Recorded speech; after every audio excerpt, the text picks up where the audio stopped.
I was doing like operational work, kind of product development, product management, and operations work at Apple at the time. And I had gotten used to giving stock away to charity because Apple at the time was performing really well. And so I had all this like low cost basis, high capital gain, appreciated stock. And I learned through like financial advisors and through, like my friends and family who had donor advised funds, that donor advised funds were a thing, that they existed, that you could give the appreciated asset without selling it first. And then the charity that you give it to liquidates that asset and then takes that cash, puts it into this account called the donor advised fund.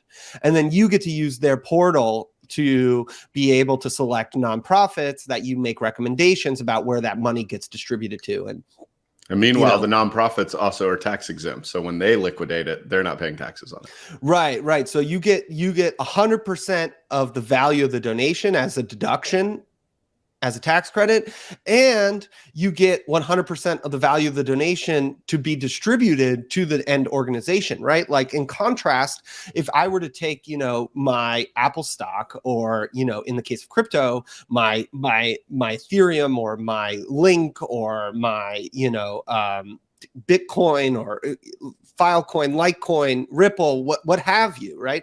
If I were to try and give that to an organization, either the organization has to accept that crypto already, which is like few and far between, or you have to sell it for cash, and then you incur the gain.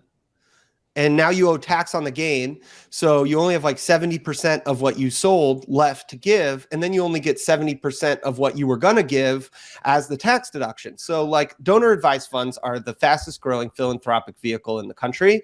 They custodian like over $170 billion in assets. And people who have large capital gains tend to offset them with donating into a donor advised fund, because what it allows you to do is to give the appreciated asset, get a deduction for the full value of the asset, wipe out your capital gain expectation, like a commitment for that asset that you've donated.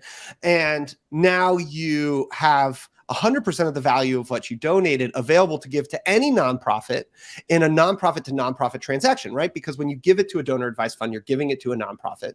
They give you the tax receipt.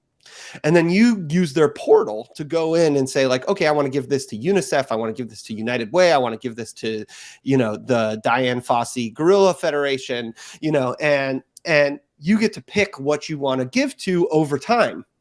And in most donor advised funds, you can even invest the assets in the donor advised fund in a series of like pre-approved investment opportunities, and you can watch that capital grow as well.